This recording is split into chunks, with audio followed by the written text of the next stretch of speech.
Okay guys, sino ba ang may Maribank na dito? So, cheka lang to, no? Um, Very generous daw si Maribank ngayon sa Maribank credit niya.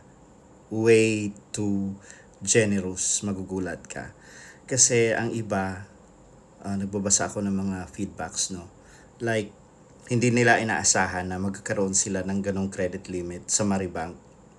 Why? Because napakakunti lang naman or napakaliit lang naman ng kanilang deposit sa Maribank, sa account nila sa Maribank. Yung iba 100 pesos lang. So nagkaroon sila ng 400,000, 300 to 400, usually 400,000 na Maribank credit, which is generous. So I think yan na ang sagot, guys. Isa itong magandang entry point, no? Sa mga kababayan na natin na hindi pa qualified sa mga credit cards, di ba? So itong Maribank Credit, napakagandang entry point. So parang naging door talaga siya para magkaroon ka ng credit line, no? Na hindi na mahirap applyan.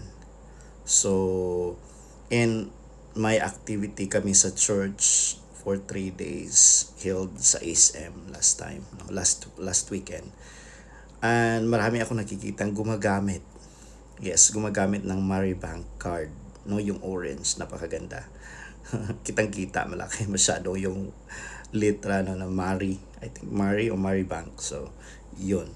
Yun ang gamit nila pang swipe sa SM. Okay? So, ngayon, what I did is sinabihan, kwinintuhan ko yung asawa ko. And since Shopee affiliate siya, kahit pa paano, di ba? Nagkakaroon siya ng commission kahit pa paano kasi sa Shopee kasi siya bumibili. Doon siya nag-affiliate. Kailangan niya magkaroon ng Maribank account. So, I pushed her na, okay, go na dyan. Dapat gumawa ka na ng account kasi parang ngayon napakagandang time pumasok sa Maribank at mag-apply nga ng credit limit kasi very generous pa sila. And usually it happens sa mga bagong pasok, no? Bagong pasok, parang promotional offer nila, I think, na para madaming mainggan yung pumasok. So later kasi, of course, magiging stricto na yan. Depende na siguro sa result. Kung maraming, di ba, ma-overdue, hindi makakabayad, so magiging na din yan, magiging stricter. Pero hopefully, lahat na makakakuha ng Maribank credit ay maalagaan nila. Kasi I have learned my lesson. Sabi ko nga, ang dami kong mga utang din, especially sa credit card, na ang iba ay hindi pa talaga tapos. So, sabi ko sa asawa ko, ikaw na lang mag-apply ng Maribank. Ikaw na kasi magandang credit record mo. Ako parang tagilid na ako dyan. Ungiven na shutdown ng C-Bank yung account ko before.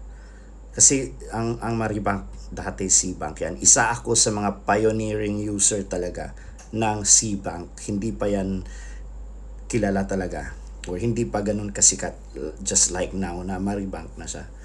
Ang nangyari naman sa akin is hindi utang. Wala pang pautang doon sa C-Bank. Yung information lang.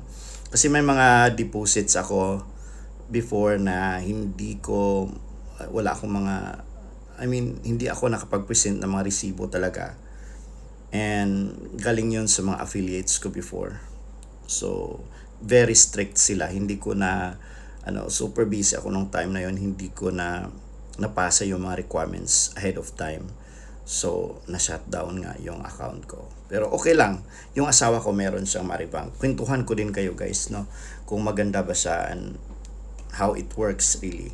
So, sa nakikita ko kayo, napaka-convenient na niya kasi nga hindi lang siya based sa cellphone or QR code. Meron talaga siyang